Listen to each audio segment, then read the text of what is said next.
Boston has like a false real estate place for rich people, and then it has like everyone else's real estate that normal people have. So the false real estate world had a big shakeup like months ago, and now it's hitting the regular world of like normal people who just live in places. And so we've been doing lots of crazy cleaning all over the house and talking to people who might move here and stuff like that. And I finally decided to clean my room for the first time in like 5 years, which means that I have spider bites now that I didn't have a week ago. I put my arm into places I shouldn't have. And also that I found all sorts of old things that I never found before. And I've been trying to decide what things are going to go on new empty walls and so on. And I realized it made me remember, like I've always been like a horrible over decorator, just like want to put a lot of loud stuff and never see the actual wall. Like it annoys me that there's a little spot of wall there, but that's where I sleep in real life. So if I put a poster there, I'll just rub it off with my actual face, and that doesn't work. So I was trying to be like, where I know plenty of people who just have like bare walls and they put a couch in and they're fine. And I wondered where I got it. And then I remembered that, of course, I grew up in a house that was, oh, really? You guys can't hear me? I just heard that people can't hear me. Okay, well, You're good now. we'll work on it. We've My got a fault. whole Sorry. tech person here to work on it, and we'll get it figured out, I promise. Anyway, nothing that I've said up to this moment is that important, so it's Yeah, I'm sorry. fine. That was my fault. Sorry. It's okay. If you're just joining us, I said nothing important for the first 5 minutes. I just said a lot of hello, so it's fine. So I've been thinking about decor. I over decorate, and I realized I get it from my parents. I grew up in a house in Denver, Colorado. Denver is a very outdoorsy place. It's the place where people worship the god of hiking, and it's a bland place. It's very homogenous. Everyone just hikes, and that's their thing. Um, and so people don't decorate their houses there either, except for my parents. For whatever reason, my mom was a preschool art teacher, and yes, that is where I get that vibe that you feel that you're like, ew, that's got that from my mom. Thanks. I try to turn that knob as low as I can. It doesn't go all the way up. She turned the house that I grew up in into this like acid nightmare for no reason that I know of. Some of you who are older will remember when this was an allowable thing to do. In my house that I grew up in, every room was a single color, and every single item in that room was that exact color. So there was like a dining room for Christmas or whatever, and it was gold. Everything in that room, the carpet, the drapes, the paint on the walls, the paint on the ceiling, the fixtures, the furniture, everything gold. The living room where like watch TV at night with your dad or whatever, assuming he comes home, that was chocolate. Everything in that room, it looked like someone took a dump on part of our house. It was chocolate. And literally every single fixture, everything. The only thing in that room that was not chocolate was one wall had a huge, in the 70s when I was a kid, they invented a new process for like blowing up pictures much larger than before. It was popular to just have like a super big photo. And so my parents had one wall covered in a photo of our backyard, which seems very dumb. Like they just took a photo of the thing that if you went like this, you could see. And then they put it on the wall. And everything else chocolate. So it was just a weird shit in front of the backyard room. I don't know why we did that. The bedrooms, there was a guest room which was periwinkle blue. That's a very particular. It's like a blue that is old. I don't know how to describe it any better than that. Just like it comes on birds and also really old people, and those are the only places that you see it. So it was very stuffy blue. And then my parents' room, for reasons that I cannot articulate to you or won't, was a color that I can only describe as whore red, just nasty. And everything in the room was that color. My childhood bedroom was the only room in the entire house that had two colors. It was like a real gooey cotton candy pink and avocado green, which is a loud combination, and it was striped.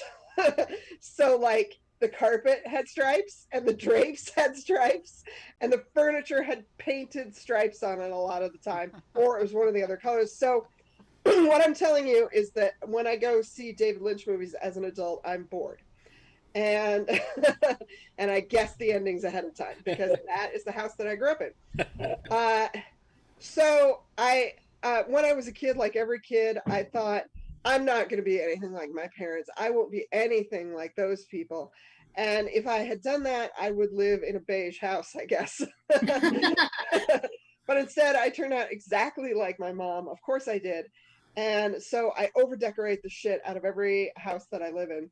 This room that I'm in right now, one of the first things I did when I moved in is I took about 1,000 army men, little army men this size, and I glued them one at a time in a pattern on the ceiling so that it would look like they were crawling out of one corner and taking over a war against the light fixture. And I was very proud of myself. I was like, I'm such a creative genius. It's good for me that I managed to do this. It took like months of standing on a stupid stepladder. And then as soon as I got done, I wasn't sleeping in the room until then. And as soon as I got finished, I went to bed and I was like, I'm going to wake up in this perfectly decorated room in the morning. And instead, I woke up and I was like, totally freaked out because I forgot that when you're asleep, you don't remember your aspirations for decorating. So I thought that there were beetles on my ceiling.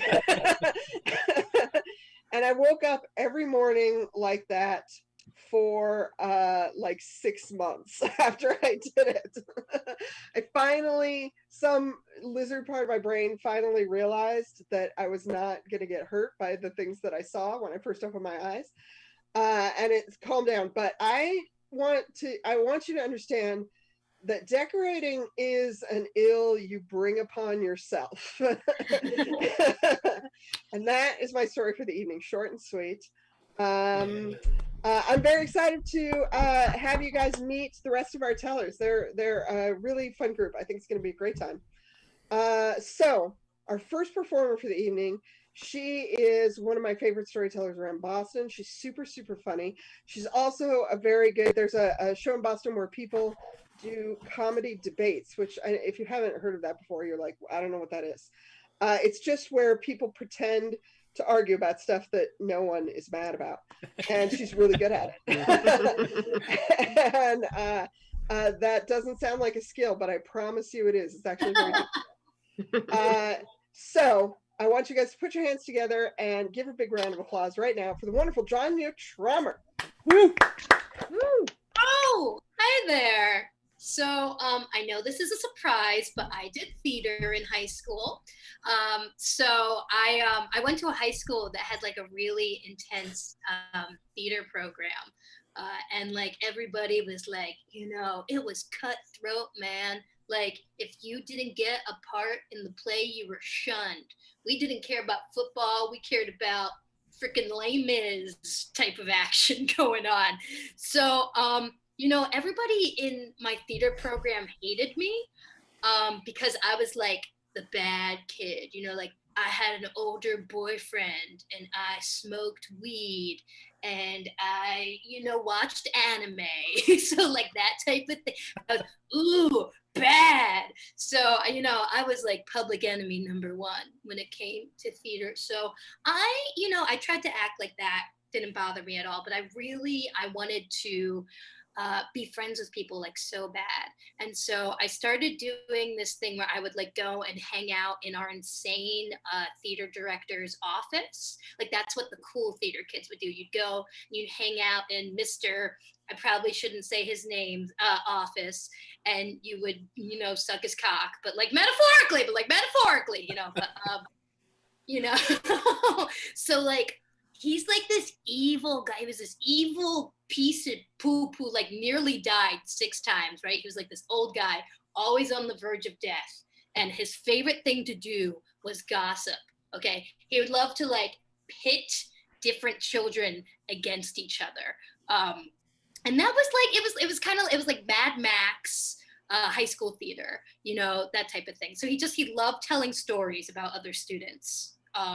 But so my senior year of high school, we were doing a show that actually, you know, got intervened by the NAACP because we did not have enough Black people for the show, but we were still doing it. It was Ragtime, a show about racism.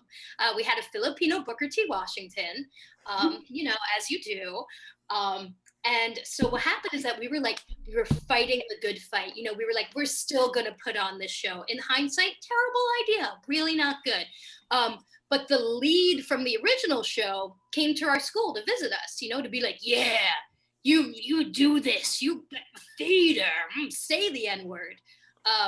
But so we were all going to sing for him, you know, like cool kids do.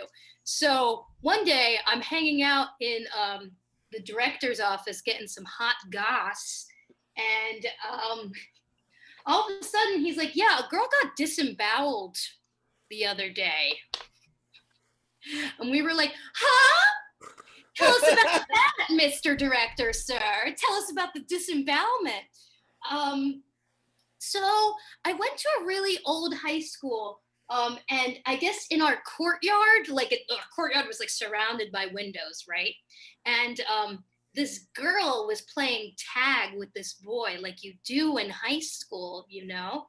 And I guess the boy was too skilled and he like juked her out. She crashed straight into a window, just like organs on the ground type of situation going on there.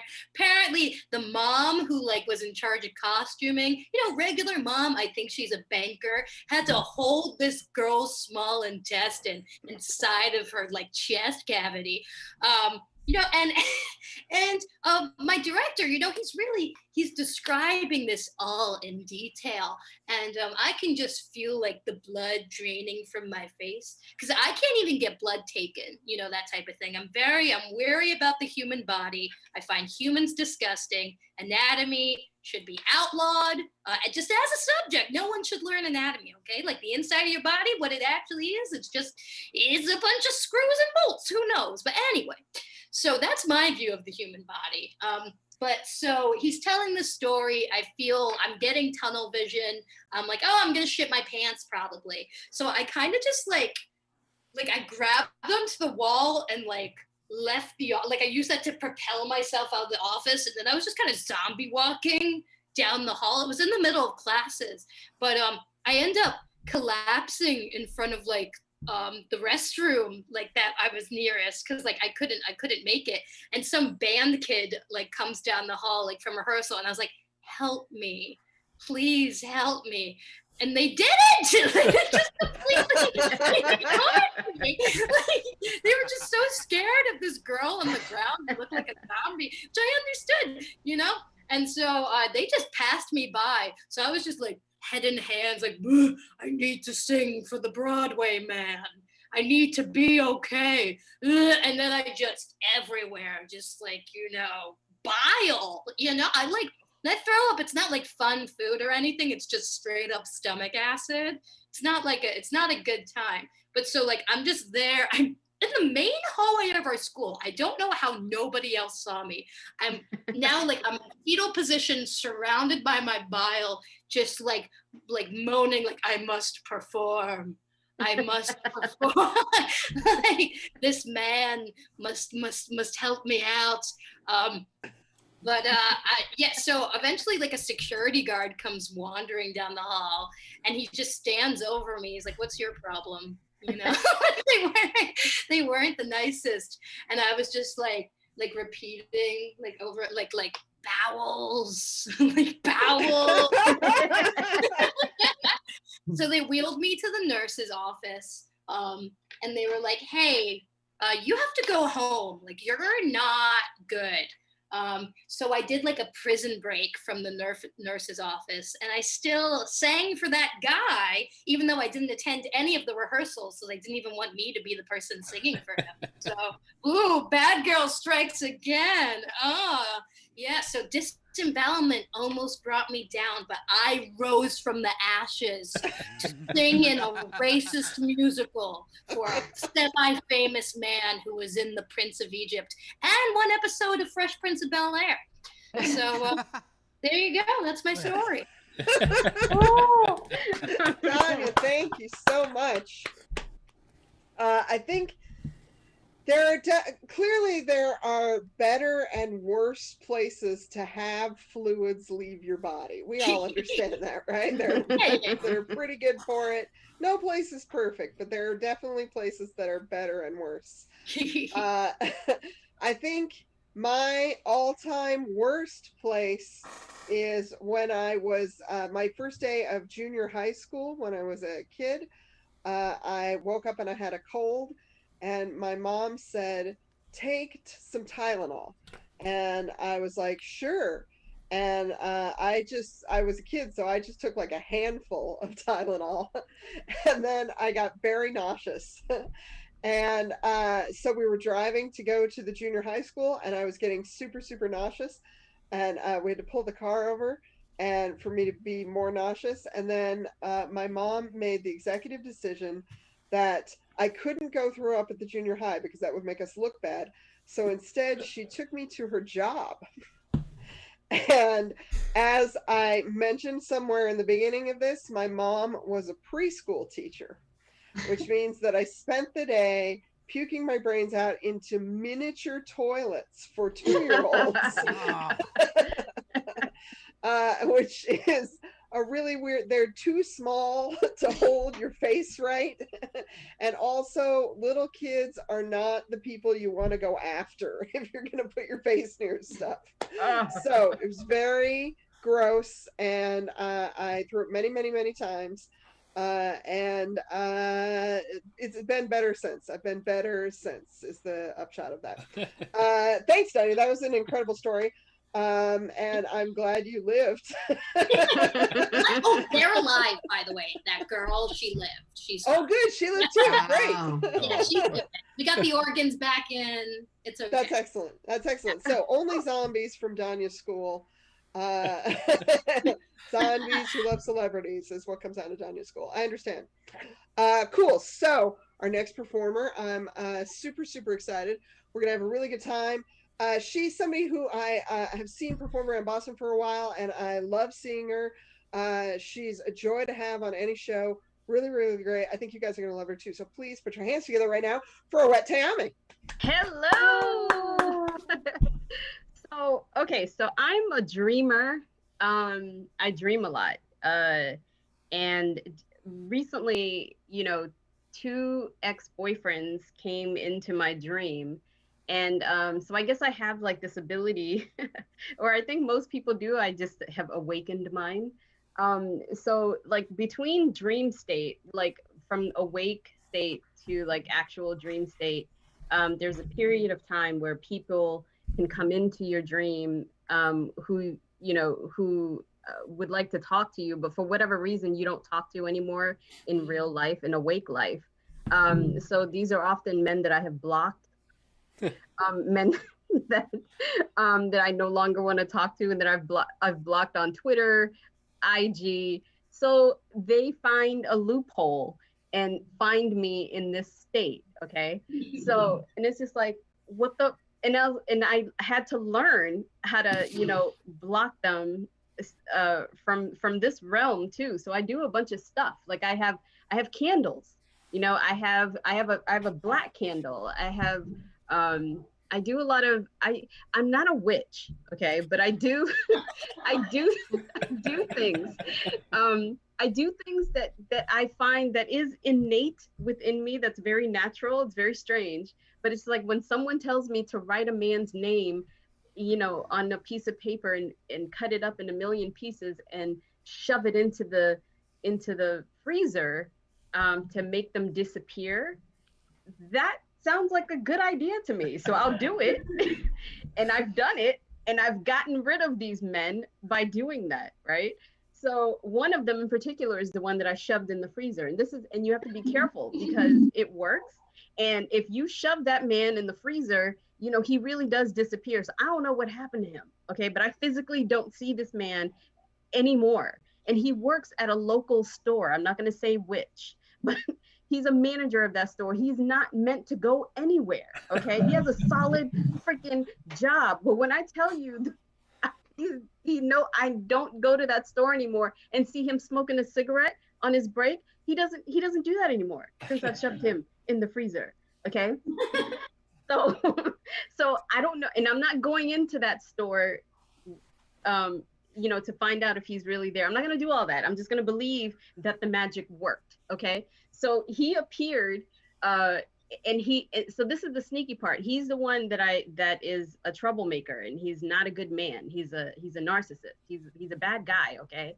I wouldn't do this for anyone that wasn't bad, you know? So he's sneaky. So he brought a good ex-boyfriend, okay, into the dream realm so that he can sneak into it, because he's been blocked from that part of my dream world. So he brought the good boyfriend so that he can sneak in there to see me too. I was like, oh, see, that was dirty. That was really dirty, because I like the other guy. The other guy's a good guy. He just wasn't the one. You know what I'm saying? So I broke his heart. Okay. So that person, you know, I guess wanted to see me or just see how I am. I don't know. And he snuck in. But this reminds me of that guy. So I really want to talk about him because, and who I was at the time when I was dating this guy. And you know, I come from a culture, like you see the background, I come from Eritrea, East Africa. And my people don't know anything about dating. Like you can't bring so here I am, like Little Miss, you know, Americanized Eritrean, you know, and I'm like, okay, well, all of my friends, they're, you know, bringing their boyfriends home, you know, just for casual, just say hello, like whatever. If you bring a man home in my household, like, it's just like, okay, he's the one, you know what I mean? It's like, and I was like, what? No, I just want to date. There's no such thing as dating. Okay. So that's what happened. So then I brought him home and all I wanted to do was date the dude. And then the two families started to arrange the marriage. It had only been weeks. Okay. And I was like, oh my God. So then I spent like 6 months trying to break up the not just with him, with the families. And it was like, I broke up with the families. It was the worst thing. I was completely traumatized and did not, I couldn't date anymore. I never brought a boy home ever again after that. Okay. So that was the good boy. There was nothing wrong with him. He just wasn't the one, you know?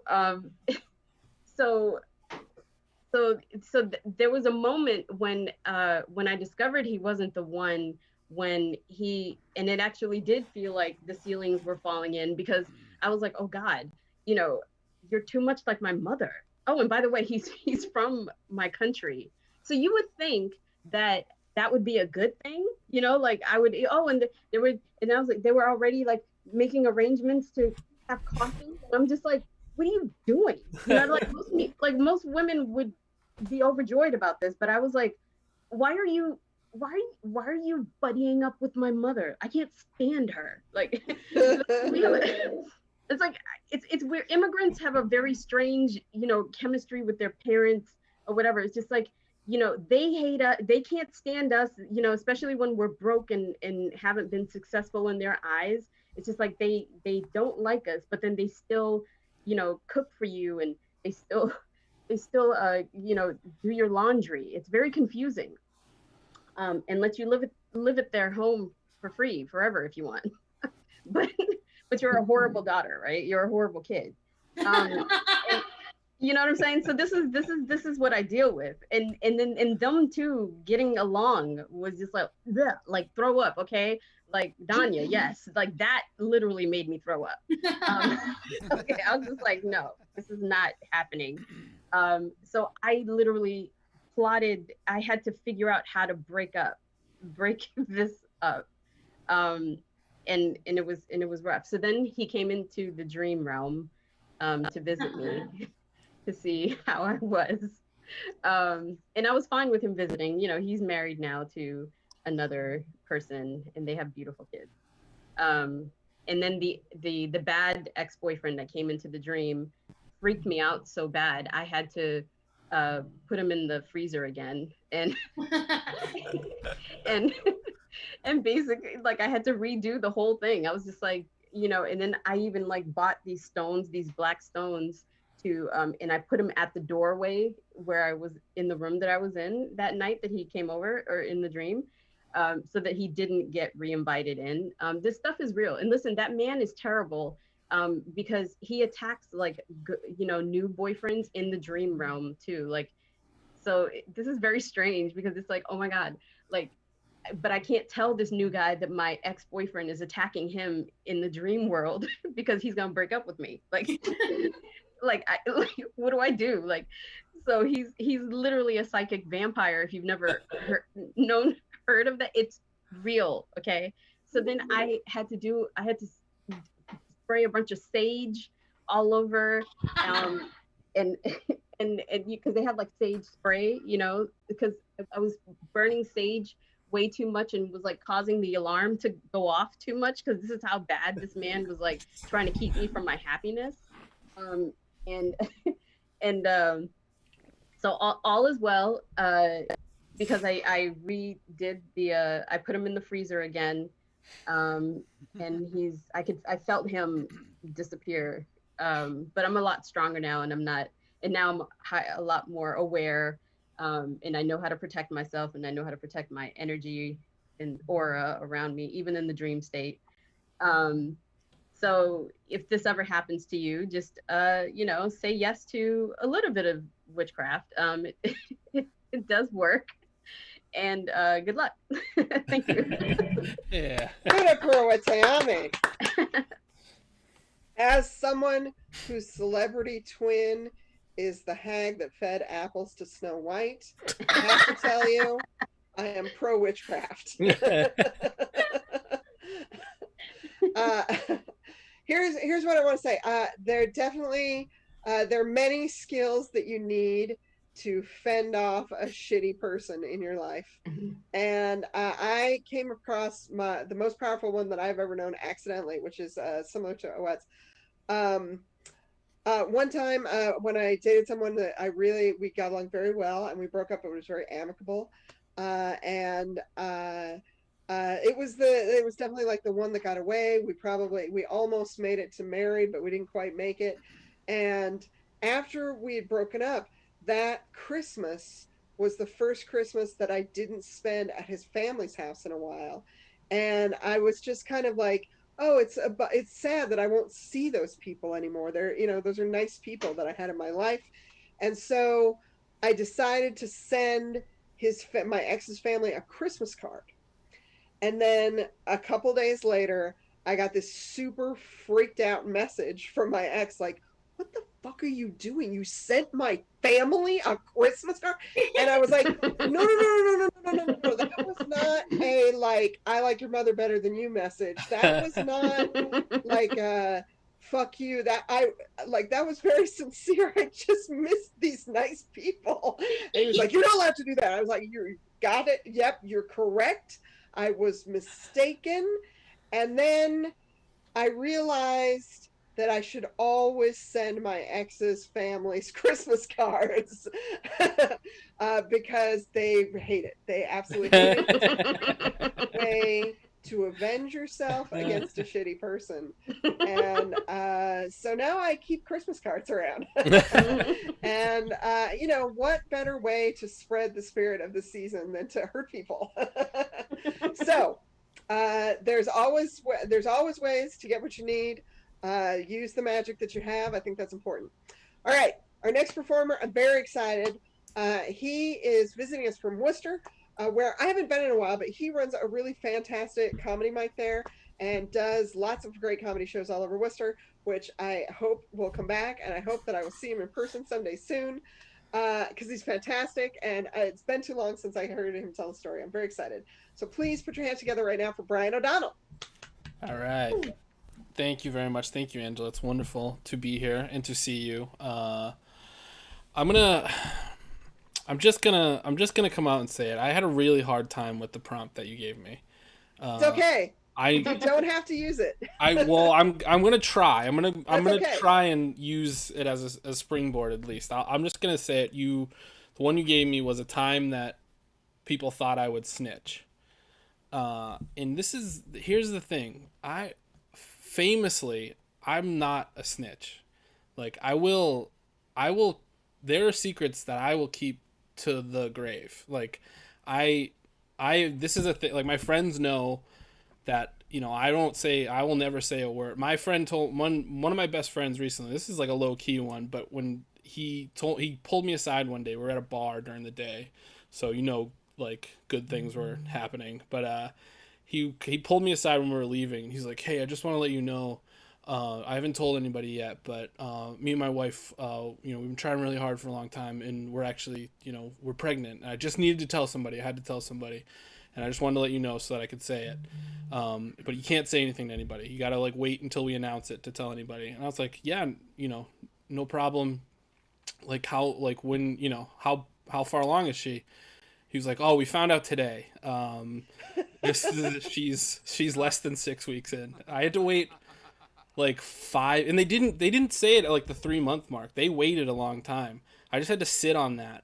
My friends, the first kid in our friend group, so they know this. It's understood. Ever since we were little kids, there's certain things that I just it's just not gonna happen. The time that we found keys in a backhoe at a construction site, and then turned it on and spun it around a bunch of times and accidentally knocked over a porta potty. And then decided that we had already done damage, so we just broke all the windows in the new house and then took a bunch of nails and wood. I never said a word. About that. The time that me and my older brother were practicing wrestling moves on my younger brother, and I put him in a sleeper hold at the top of the stairs, and he passed out, and I got scared and let him go, and he fell down the stairs. And we told my mom that he tripped and fell down the stairs. I've never admitted that. I just won't, I just keep these things in. And, the time that we were supposed to watch my friend's cats, while they were away for the weekend, and we spent the entire time searching for his dad's Playboy collection that we knew was in the house. And then when we found it, my best friend stole one of the magazines and then stole 2 Mike's Hard Lemonades, and then we went in the woods and he drank 2 Mike's Hard Lemonades. I've never said a word about that to anybody. It's just, this is deep down. I just hate, I handle things. I won't, that's how I am. I don't know if I've even talked to you about this. This isn't a secret, but Angela, I was arrested once, right? And the only reason I don't like to talk about it is because whatever it makes people think of me, it's exactly it's not accurate. Whatever it makes you think, if it makes you think I'm cool, or if it makes you whatever it is, I'm neither as cool or as bad as this situation seems. But a guy pulled a gun on me one time and I stabbed him, and then I was arrested, and they put me in jail for just county for a week. But you guys can see me. You guys can see that jail would be a problem for a guy like me, right? That comes across pretty easy. And I this was a time where I was tested in this regard. because it's very hard to be somebody that is a terrified tiny little boy, even at the age of 30 at the time, and have to be in a dangerous place and have to, just keep, everything like locked in. And I think people that were there as well saw me walk in and were like, oh, we got to watch out for this guy. He's just going to tell on us all the time. We can't do any bad stuff around this guy. So no one talked to me. Like the whole week I was there, no one like talked to me the entire time. And I was like, that's, if I have to go to jail, I at least like want to get a good camaraderie story out of it, like I tried, I would like sit down at the lunch table, with a guy, and I would, ask him if it was okay to sit down, and he would, walk away from me, and that's tough. That's tough. That rejection's hard. That rejection's hard in fourth grade. It's very hard in jail. I have to tell you, it's so hard. And I'd try to do nice things, like the guy across in the cell across from me, and he asked if I was holding, and I I did my best. I said, no, sir, I don't have any drugs, but I could get you some if that would be helpful. I could try. I'll try anything to fit in here. But I didn't, I just, I tried to, make them see that I'm not, I'm not what I look like. I'm not, just because I'm, loudly sobbing all night, that doesn't mean that I'm going to get you guys in trouble if you want to do cool stuff like tattoos or something. But they, they didn't go for it. And that's tough. That the non-acceptance was a hard part of that. But I heard things there. I heard guys talking about their cases, and again, I just kept it quiet. I handled myself. I didn't do, I did what I had to do. And this is all, I'm happy to talk about these things about myself, but there's one story that I haven't ever really copped to in my family. And nobody in my family knows about it, what really happened, and luckily they would never watch a show that I'm on, so I'm safe here to tell this story now. And truly, very very few people have know this story, and sadly it's the biggest shame of my life. One time, for my younger brother. One of my younger brother, his I think it was his 6th birthday. He got one of the big Power Ranger action figures, like the tall ones. And he's the 3rd kid in our family, so he only got to get the blue one. But he was very excited about it. Like, me and my older brother were like, whatever, we have the White Ranger, so who cares? Like the blue, keep your Blue Ranger. But he was very excited about it. He loved it. He was very young. He must have been younger, actually. He was very young when this happened. He was so excited about this blue Power Ranger. And then we had a family event. A bunch of people were over, and we were in the living room, and he and I were having an interaction. He did something to upset me. I don't even remember exactly what it was. He was probably being adorable, and I was being horrible. And he made me mad, so his Blue Ranger was there, so I picked it up and just kind of held it in his face for a second, and then just threw it at the wall, and it broke into 7 or 8 pieces. Not worth the money that my parents paid for it. It was very low quality. To not even take one hit is unacceptable to me. But so immediately I knew that this was bad. This was really bad. And he started crying, but my parents were outside, so they didn't immediately come running. And so I quieted him down. I apologized. I said, I'm so sorry. Well, I'll fix it. I promise you I'll fix it. And he was, stupid enough to believe me. What a moron. And so he stopped crying, and you know, like sent him outside. And then I just didn't know what to do. So I kind of like rearranged the crime scene. And then a little while later, my mom came in, and I just, you know, picked up one of the pieces, and I was like, Mom, Bobby smashed his Power Ranger. I don't know why he did it. And she, of course, believed me. Why wouldn't she? And she yelled at him for doing it. She was upset that it was broken. It was a special present for him. And I just never said a word about it ever again. I just faded into the background and let it play out. And I have a very close relationship with my brother, and I know if he finds out about this, then we're gonna have a problem. This was a big thing, and I've never ever said a word about it ever again. And that's my story, Angela. Guys, give it up for Brian O'Donnell. Thank you for letting me tell that. It was really big. I appreciate it. Yeah. Brian, I don't think that you're as guilty as you probably feel like you are right in this second. I want to tell you that I think it is siblings' jobs to torture the living shit out of their other siblings. For sure. So you were doing just fine. Yeah. Also, every child needs to have someone prepare them for how the government and other evil people are going to fuck them over when they get to be adults. That's, you know what? All right. So that is an excellent, okay. That is a very excellent point that I'm not even realizing. That brother, he's 2.5 years younger than me. And we tortured him. He was a toy for us because we were like at the right age. And we treated him horribly. We did horrible things to him. And then we have a younger brother behind him, and by the time he came around, we were old enough to like feel shame for what we did, so we completely laid off of him.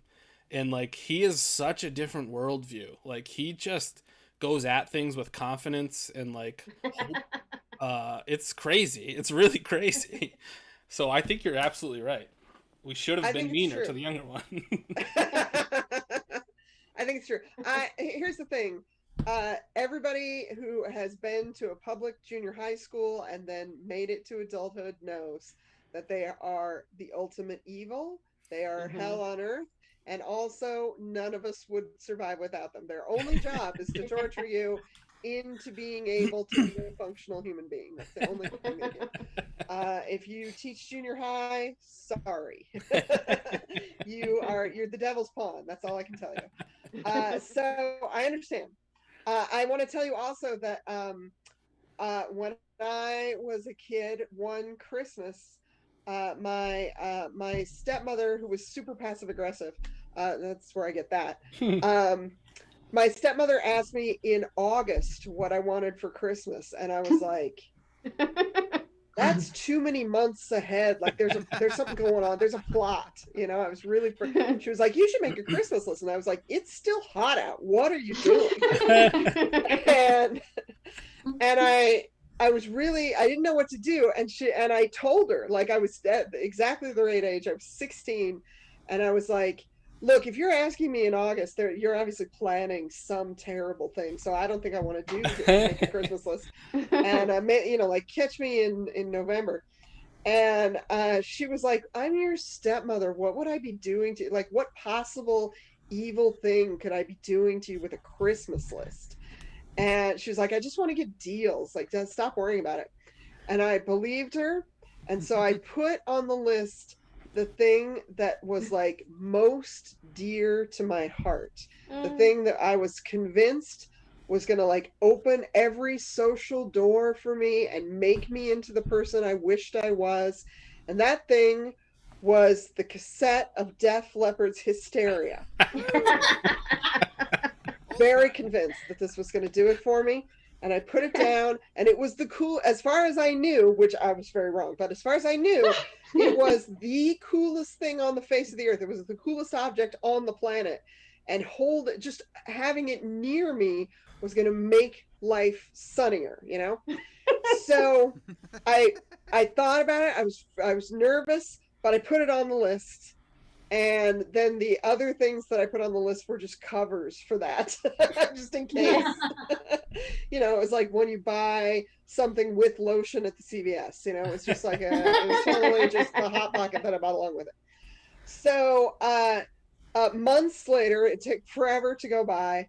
I'm 16 years old, and on Christmas Day, I'm like, oh my God, I could end this day the owner of that cassette. I could have it.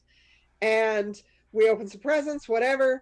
There's lots of rigmarole because it's Christmas morning, and I stopped thinking about it for a second. And then it's almost done, and I spy the last present wrapped up under the tree is a little tiny box that looks like a pack of cigarettes. And I'm like, that's it. I'm like, there it is. That's it. That's totally it. It was like stuck under the tree thing. And I pull it out and I look at it, and it's addressed. It has a tag, and it's addressed to my stepbrother. Oh. And I give it to, and I'm like, okay, maybe there's one more. Maybe there's one more. Like it could be, who knows? And but you know, I'm just a kid, so I'm like, whatever. It's for him. So I give it to him. He opens it. It's the cassette, and he's like, I already have this, and then he just tosses it. Oh. And that began the world war of our family. That began like literally, that was the guy, the World War II guy, Franz Ferdinand, getting shot of our family. Man. The cassette ended up like next to the couch, like almost under the couch. And this is where I behaved very badly. Everybody was busy. Like I didn't say, nobody remembered that I was really into the Def Leppard Hysteria cassette. So I didn't say anything. And then everybody was cleaning up, and there was lots of things going on, and everybody was leaving the room. And the cassette had just sort of landed partway under the couch. So as I walked by, I just kicked it the rest of the way under the couch. Very teenage evil move of mine. That's maybe the nastiest thing I've ever done. I probably did worse, but you know what I mean. It was definitely intentional. And then later, there was a whole fight, and everybody got upset, and my parents it like blew up into this big thing, and my parents ransacked the house looking for the cassette, trying to figure out, because they were sure, and they were right, that I had like stolen it for myself. Mm-hmm. And my brother did not care at all. He was just like, he's like into Pink Floyd now. He doesn't give a shit. But they were like, I know she did this. I know that Angela hid the cassette under the couch. And so they like tore up my room, found my Motley Crue themed poetry. They like did the whole thing, and they were super pissed. They didn't find the cassette. And months later, actually years later, when I moved out of the house, the day that I moved out, my stepmother like went to get something right as I was about to leave, and I snuck in. It was still in the exact same dust. Yeah. And I snuck in and stole the cassette back, put it in my back pocket as I left forever. I knew. Oh man. I left home with like no money, like less than $1 in change. But I was like, this cassette, I won my family. I did it. I am going to be okay. And then I got to a place, it was very chaotic to move and stuff. So like a couple months went by. And finally one day I was like, holy shit, I don't have anything to do today. I can listen to that cassette finally. And I discovered that Def Leppard sucks. It was very bad. Bad album. Not a good album. It was not good at all. That one of their other albums, like Pyromania, is better, and it was kind of a lame record. Very. And that is what's wrong with me. Wow. Okay. So thank you for going on that journey with me. I appreciate it. But basically, my point was, your brother's fine. He'll be okay. I promise that he's okay. All right, so your next performer, I'm super excited to have. She is actually here from Malaysia. I don't know what time it is in Malaysia, so hopefully it's not 3 a.m. there. She's fantastic. So she has been doing tons of virtual shows, and I saw her on somebody else's show, and I was like, I got to get this person for my show. She's so great. She has a one-woman show that she's been touring around all over Southeast Asia, and she's really, really fantastic. So please put your hands together right now for the incredible Juliana Heng. Hi everyone. Thanks so much, Angela, for your lovely introduction. So it is actually 8:54 a.m. in Kuala Lumpur. Good So morning. good morning, yes. Morning. So I Wow. just came directly from one of the Fringe show an hour ago, which is it ended at 8 o'clock, which is why I joined slightly later.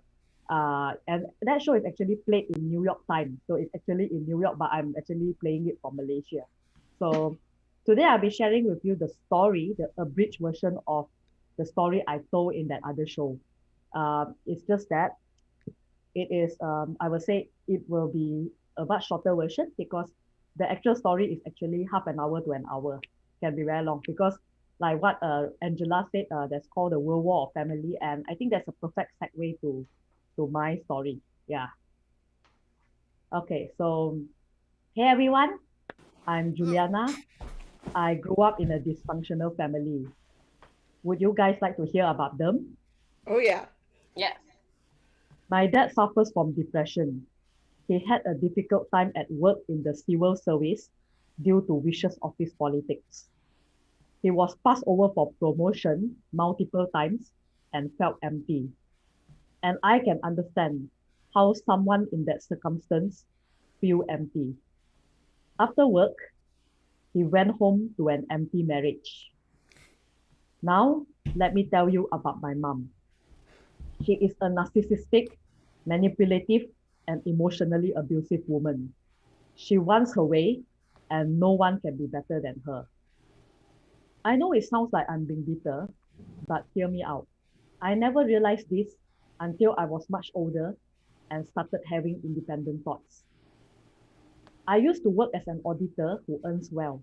Mom said to me, "You cannot have so much money in your bank account. Later, people rob you and force you to withdraw everything. Just keep 1K. I will keep the rest for you in our joint account." Yep, my mom forced me to have a joint account. Can you guess what's going to happen? Yeah. One night, Dad told me that Mom tried to stab him with the car key. I confronted her on this matter. She said, "Oh, even if I kill him, I have proof that he's insane and tried to attack me. It will be considered self-protection." So to me, that is a very scary thing because she can actually dismiss such a statement, and it shows that she doesn't have a sliver of conscience in her. And that is a very scary thing to live with a family member who can say stuff like that casually. So let's not move on to my younger brother. At work, he's a yes man. At home, he's a monster. He is hot-tempered and physically abusive. He threw house keys at my face. Thank God I wear specs that time. If not, I could be blinded. One time, my dad was discussing with him about contributing some money for his portion of the phone bill. He then said, "Why should I? It's not that much to begin with. I have plans, you know." And then it escalated, and my brother clenched his fist, wanting to punch my dad. When I stepped in, he then punched me on my dominant arm. I have to wear long sleeve shirts for a month.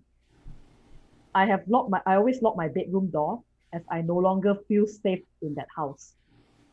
Every day, I live in fear and trepidation. One day, I decided that enough is enough. And that one day was 4 years ago.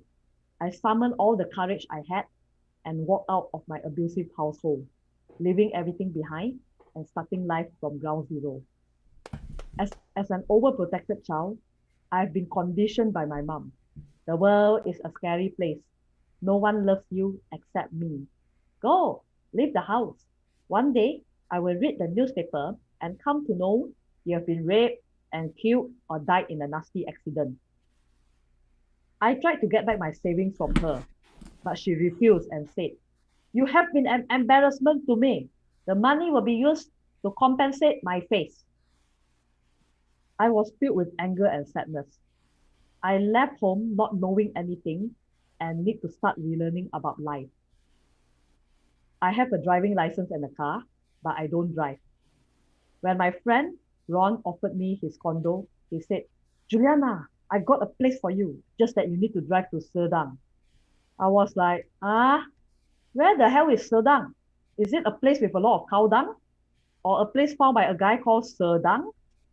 Ron came to my home to guide me how to drive to the new place in Serdang. So I have directional dyslexia, which means I cannot differentiate between left and right. Because I don't drive, even if it's a straight road, I might die. I reach a road that goes straight ahead. Um, oh, sorry, my computer talks. Okay, so I reach a road that goes straight ahead with an exit on the left and a wall on the right. So the GPS said, turn left. Now my brain immediately thinks, right. But I can see the road ahead has no right. Logically, I shouldn't and cannot turn right. But growing up in a family, as you can tell, I'm trained to take instructions. So I turn right, almost killing a friend. Thank God Ron pulled the handbrake. All is well. When we arrived at Serdang, I broke down and cried, and I said something I can't believe I said. I left home with nothing. Like Lee Kuan Yew left Malaysia with nothing to form Singapore. I know it was really dramatic, but it's true. And the thing is, my friend just tell me, oh, look at Singapore right now. They are doing so much better than Malaysia. And yes, I do agree with that, because when you actually be independent and set up a nation for yourself, you're actually creating a new world that of the values that you want. And I'm very proud of Singapore as a neighbor watching by the sideline. I was consumed by confusion, worthlessness, and loneliness to the point I contemplated suicide. That is possible because the thing is, I lived with a narcissistic mom for 26 years. I'm so trained to actually be a living doormat and also sort of like fulfill all her dreams and desires.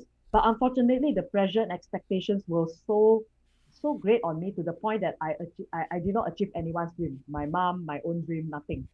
So of course, even when I look at, I mean, to be frank, when I left the home, I'm actually smashing the mirror with my mom's image on it. And as I look at myself into the mirror of my rented place, I did not see myself. And that can be a devastating feeling because 26 years is quite a long time and I don't even know who I am. So of course, I felt rather suicidal. But the only thing that stopped me was my dad. And I don't mean physically because I already left the home. I hardly see him anymore.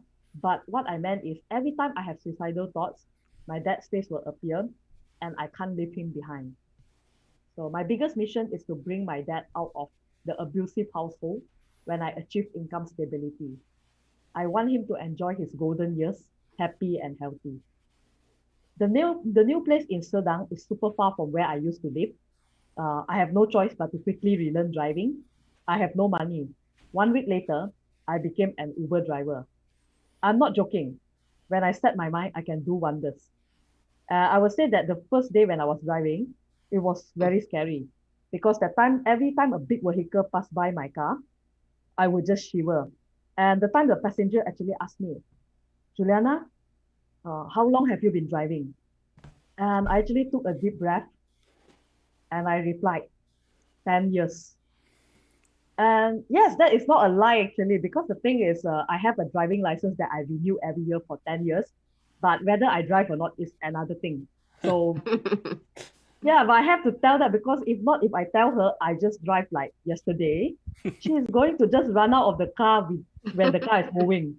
Yeah, it's no joke. So that's why I'm like, I hope that she's not here listening. Ooh, she's not supposed to know actually. Then yeah, so yeah, I think that's the only lie that I actually tell someone because yeah, I'm on the spectrum, so I'm naturally being lied to very often, and I often don't know it until very much later. So okay, great. So all right. So now, but I can say that today I'm very proud because I'm now whizzing in and out of the streets of Kuala Lumpur, ferrying people from all walks of life. You just give me the GPS address, I will just drive. And the thing is, after being my mom's shadow for decades, I actually don't know who I am. And I was programmed to think that my mission is to fulfill my mom's unachieved dreams and desires. Study hard, get good grades, get a good job as an accountant in a big four accounting firm.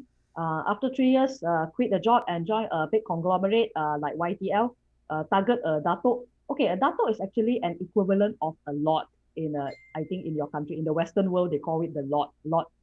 Lord Jerry. What a name! That's terrible for a Lord's name. Terrible. Married into a crazy rich Asian family. Wow, very specific instructions. So, but the thing is, Asian family, yeah. When I left home, things started to get clearer. The world is not as scary as my mom depicted. And there are people who genuinely care. Just that I have to learn to trust instead of feeling afraid and skeptical all the time based on my past experience with my family members. And one thing I do know, I love bringing joy to people. So I used to work as an auditor. It is a stable job with good pay, but can be suffocating as I find it hard to sit still and focus. I know I'm not giving 100% in a job. I have to suppress myself to fit into the rigid corporate setting. And my boss even called me out on this, and he said, if you hate your job so much, please quit. Um, don't come here every day and torture us. Because yes, negativity is contagious and I'm not poker face.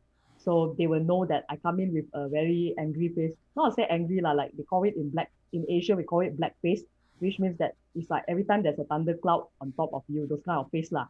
So of course, I said, I listened to my boss actually. Instead of staying as a depressed accountant, feeling empty at work, just like my father, I decided to come out from a job I can no longer find joy in and pursue my dream as a stand-up comedian, bringing joy and laughter to people who needs it. And yeah, recently I also came out as a gender fluid non-binary, which means sometimes I feel like a woman and sometimes I feel like a man or none at times. I've been feeling this way since then, but just don't have the word for it. And I started express myself as both man and woman at work. Um, my boss actually called me out on this. Juliana, I know you can't sit still and focus on your job, but can you at least focus on one gender? And the truth is I can't. It's just too limiting. But the irony is that the moment I actually come out, I actually decided to just settle on being non-binary. I'm no longer that as fluid as I used to be. Because when you suppress, you actually see the need to perform your gender very often. Like, oh, I feel like a woman, I have to dress as a woman. But the thing is, when I come out as non-binary, I don't see the need to sort of perform my gender anymore, which is great. It's like because I know that regardless of whether I'm in a dress or I'm in a tux or anything, I know that I'm still non-binary and that doesn't matter anymore. So it's interesting. But when I was a child, I was curious to find out what type of girl I am. So I did a quiz. And that's way before Friendster and Facebook. So I did the quiz on a Kunto magazine. Kunto magazine is actually a magazine. Every kid in Malaysia, they in the 90s, they will have that magazine because there's a magazine where it comprised of a lot of articles and it has a workbook. That means you also will learn something like mathematics. They will have all the weekly exercises so that you will actually like improve your skill as a student as well. So all the kids actually have that magazine. And I tried that quiz there. And there are two sets of quiz, one for the girl, another for the boy. So I did the girls one and tallied the scores and I got a boyish girl. And I can't help but to do the boys quiz too. And the answer I got is a feminine boy. So technically I'm 50-50. So I kind of know why I don't really fit in anywhere. And girls find me a bit too loud and direct, while boys find me a bit fluffy. I'm just in between both genders and I'm actually fine with it. So I only found out about the word gender fluid when I consulted a few friends about how I felt in the adulthood, which is about 28 years old. It's not young. I don't come out at a young age. I kind of know what I am, but I don't have a term for it. And that is common in Asia because we don't talk about sexuality. We don't talk about gender identity. These are all considered taboo topics in Asia still. And today it still is because Malaysia is a Muslim country. So of course we are not queer friendly. Yeah, so it's not easy to actually come out. But the thing is, I would say that opens up a whole new world when I know who I am. And I always thought that I'm weird and don't deserve love or receive love. And I try to be straight, but it's hard. So I decided to embrace myself as who I am. And the worst thing is some people actually thought I came out as a joke since I do stand-up comedy anyway. And I was like, a joke? To come out in an Asian society is huge risk. I'm flooded with questions as my relatives are all like traditional and also religious. To them, gender fluid is like, is it something to do with masturbation, those kind of stuff. And yeah, that is the kind of thing because the thing fluid is something like, yeah, those kind, yeah, and then, yeah. So that's why I was like, this is like, and in Asia, it's like, since this is a taboo topic, okay, they only know at most gay and lesbian. And but I don't identify because gay and lesbian is it still falls within the binary. And Malaysian, they cannot buy in a concept that falls out of the binary, which is very, very strange. That's why when you tell them that you're non-binary, they were like, what is it? You don't go to programming, the kind of thing. They think it's the 1010 computer programming lah. So so for me, it's like, yeah, but the thing is, I mean, to keep it simple, I would just say that, yeah, I'm tomboy, I think that will shut a lot of people up because that's the simplest concept for them to know me as a queer. But the thing is, that is not the real term, but at least it gets past me to in festive seasons where there's the season of comparison where people ask you when are you getting married and all. And when you just say that you are a tomboy, case closed, they don't want to talk to you anymore. That's the best thing. Great. So the thing is, I actually told myself that in Asia, if I want to come out, you have to come out multiple times, and it is very tiring. And I also considered I might want to come up with a TED talk so that I don't need to repeat myself like a tape recorder. And the reason why I came out is to actually free myself from the invisible chains that holds me back from accepting myself and give myself the chance to love genuinely. I want to move on with life being authentic. And I want to start a relationship with honesty instead of hiding who I really am. And the thing about coming out is I no longer felt invisible. Also, actually, guys started hitting on me. Some of them asked, "Do I and my brother still have a chance with you?" And to that, my answer is depends on your face. And yeah, I realized that by being your real self, you actually become attractive because of the courage to be who you are instead of hiding under the safety blanket of conformity. But courage doesn't come overnight. I started off being fearful, doubtful, and worried. By taking baby steps one day at a time, I became braver every day. And courage, in my definition, is actually uh, the, the crystallization of fears wiped off and fears overcome. So for me, it's like I would say that the journey that I've come today, it is not easy. And people always say that, wow, you are there to come out from an abusive family, you're there to come out from a job you hate, and you're there to come out as your real self in spite of living in a very religious country where it's not queer friendly yet. So for me, it's like I would say that for everyone here, if you have been wanting to come out from the job you no longer love, or you just want to come out from an abusive relationship you're currently in, or you just want to come out as your true self, the question is, why not? I never say that it's easy, but it's definitely liberating. So before I go, I would like to leave you all with a haiku. So give yourself the gift of knowing what it's like to live as your true self and love as who you are. Thank you. Give it up for Juliana Hank. That was so lovely. Thank you very, very much. I want to tell you, I'm 50 years old, so I'm much older than you are. But I think that when people grow up in a difficult situation, difficult parents, whatever your situation is, as you figure out how to be who you are, you kind of parent yourself out of that situation. You like turn into your own parent and you parent yourself into adulthood. And I hope that I get I feel like you're my mom now. Like you're gonna help me get to a better place. So I appreciate it very, very much. That was a beautiful story. Thank you so much. Guys, one more time for Juliana. So great. Yeah. Okay, I have one final performer for you. I'm super excited. So our last performer for the evening is a storyteller. And I think that she was like, oh my gosh, you have comedians on here. I don't know if I can be with these people who like to talk about masturbating and stuff like that. But here's the thing. This woman is an incredibly skilled teller. She's won storytelling competitions. I've seen her on a ton of amazing virtual shows. She's really, really great. And if you get the chance to see her in New England or anywhere else, make sure you do. Please give it up right now for Julie Baker. Woo. Thank you for that very warm welcome. So I fucking love Ponkapog. Ponkapog is an Appalachian Mountain Club family campground that is off the grid-ish. It's 5 miles from a Dunkin' Donuts, but there is no running water and no electricity. I discovered it when my kids were, I think, 7 and 11. We were invited there for the day on 4th of July, and it was some weird, campy throwback, like an Adirondacks 1950s family campground.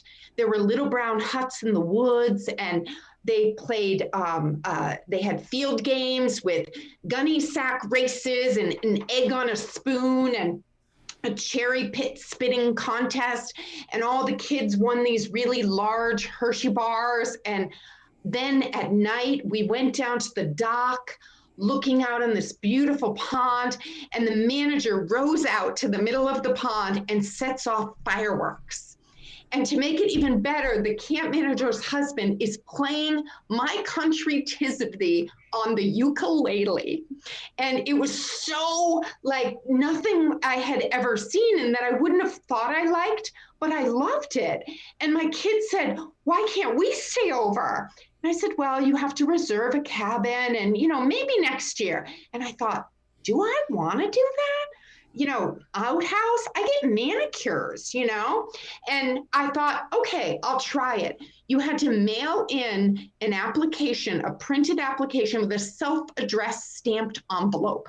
And I did it. And when I got the envelope, I was so excited and we went. And I didn't really know what I was doing, but I had fun and I met nice people. And over the next several years, I got better at it. I bought a camp stove. I knew how to bring in extra water. I bought a solar shower so I could wash my hair. I really, really fell in love with it. My kids fell in love with it. There was a lodge and they got to hang out with all the teenagers and play capture the flag.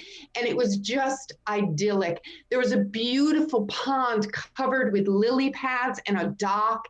And at night, you'd sit on the dock with your friends and you would hear all the kids laughing, all the sound traveled down to the dock. And it was just wonderful, absolutely wonderful. So fast forward to a few years ago, I fall madly in love with an old friend. We connect on Facebook. He lives in Denmark. He has 5 daughters. 2 of them are teenagers. So because I love him and because I love Ponkapog, we're meeting up in Iceland and Amsterdam and Sweden. And I say, why don't we have a family vacation with your kids and my kids in Ponkapog? Ponkapog is awesome. And how could you not love Ponkapog? So he says, great. I tell him what's happening. I tell him, what to expect. He says, that sounds right up our alley. They arrive and they drive from the airport in the hugest SUV I've ever seen, which was perfect because we had all these coolers and you have to bring in everything. There's beds, but you have to bring in the sheets and you have to bring in all your food and all your water. I had bought headlamps for them. I was so into this. I thought it was going to be like the International Brady Bunch Goes to Hawaii. You remember that episode? Like it was going to be just the 2 families coming together and enjoying nature. We get to the cabin. No. Wait, I have to tell you about the packing of the car. So my kids know the day of Ponkapog, everyone needs to get up at the crack of dawn and help load the car. His children, his 17-year-old daughter and his 15-year-old daughter are not up. And I'm thinking, okay, jet lag, relax, Julie, jet lag, just cut them some slack. Then they finally get up. And the 17-year-old isn't really moving. Her dad whispers to me that she has her period. And so she can't really do much. And I'm thinking, really? Like, what about like Midol and just go on through? But no. And the 15-year-old has shiny white brand new Keds on to go camping in the woods. And she decides it's starting to rain a little bit outside, that she doesn't want to get her shoes wet. So my kids are traipsing back and forth with our assembly line, giving me side eye glances. And I'm saying, it's okay. They have jet lag. It's okay. My son wasn't quite as upset because the girls are very beautiful and he's 12 and he's so excited about sharing a one-room cabin with these girls for an entire week that he's just beside himself. I think he would have done anything for them.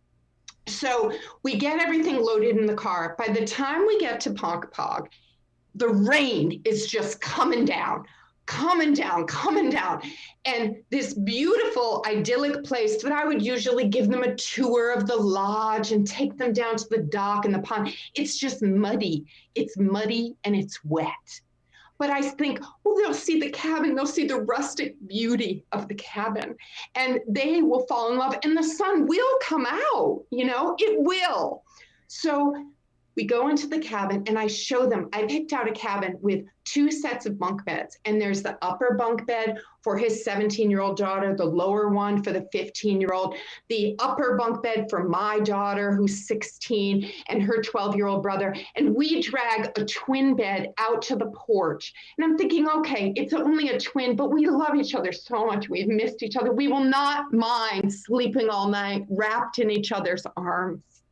And we'll have a little bit of privacy out on the porch. And I'm thinking, this is just great. And then I see their faces and they don't think this is great, but I'm hoping it's going to get better. And his 15-year-old stands on a chair and points at a spider in the corner of the cabin and yells, "Daddy!" And he gets up and kills it. And I felt a little bit of my love die as well. But I moved on. When we were fetching water and doing all the things you have to do in this kind of campground, they're not really helping.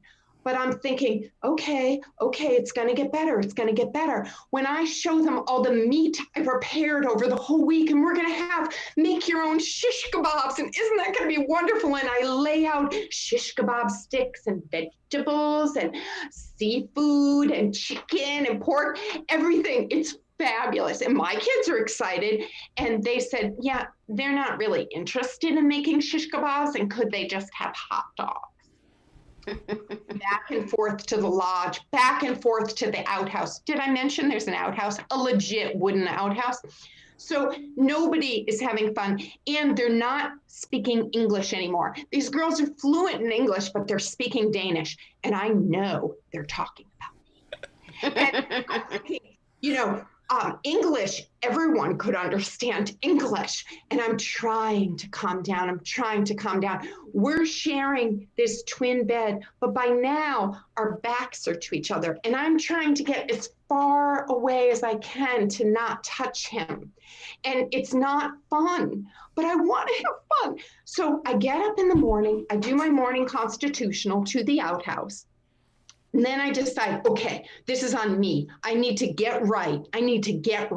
So I go down to the dock. It's not raining anymore. It's still like gray and cloudy, but the pond looks beautiful. You can see the lily pads, and there's a fisherman off in the distance. It looks like a postcard. And I'm thinking, okay, Julie, breathe in love, breathe out peace. Breathe in love, breathe out peace. It'll be fine. And then I hear behind me, how's it going? And I thought, oh my God, he followed me. And all the peace went. And so I told him how it was going. I told him that I didn't appreciate his daughter walking around in her underpants, even though my son really did appreciate that. I told him I didn't appreciate that they didn't fetch water. I told him his parenting skills were suspect. I told him that they didn't really have a work ethic. And then he told me that I was a prude and that I was not welcoming and how I did not present it accurately. And our voices are rising and rising and rising and rising. And all of a sudden, the camp manager is there. And she goes, guys, we can hear you all over camp. And it's 6:30 in the morning. People are complaining. I was mortified, but I took a deep breath. And I thought, okay, I have no peace, but I can play peace. So I played peace. I smiled and I gritted my teeth. And the sun came out. And I saw the girls smile sometimes. I think the menstruating one finished her cycle. So she was having fun. We kayaked, but things were not the same. After the trip, they went back to Denmark, and we pretty soon after broke up on Skype. The following year, I mailed in the application, but I was really scared. I thought, oh my God, the Danes, who are supposed to be the happiest people on earth, by the way, the Danes ruined it. And Ponkapog will never, ever be the same. But I made the reservation, I packed, I froze my shish kebab meat. I did everything like I do, and I was fingers crossed. And when we got there, I found it again. I found that peace, and it didn't rain a single day. Thank you. Oh my gosh, give it up for Julie Baker. Julie, I went to Camp Punkapog every summer with the YMCA. Oh, you went can you confirm? Pond. The other side of the pond has the day camp. Right. Yep. It was a day camp. Yeah. Yeah. What can you confirm that the sun comes out, especially for Julie when she's there? Yes, definitely. That's Absolutely. fantastic. It's fantastic. Julie, thank you so much. That was a great story. You guys, that's our show. We did it. Everybody was so fantastic. I really, really enjoyed hearing from you all. I hope that I'll see you again. This was a stellar version of Tales from the Inside. I feel like we went to a bunch of different places, and they were all places where good things were happening. And the Comedy Studio is wonderful for putting us on every week. They have shows pretty much every day of the week. They have stand-up. They have all shows like this one. They have a variety show. And all you have to do to go to any of them is to go to their website. They just have a page where you can watch them all. And I hope that you guys had as much fun as I did. It was so, so wonderful to hear your stories. Guys, thank you so much for listening. My name's Angela Sawyer. See you next time on Tales from the Inside. Woo! Thank you. Woo!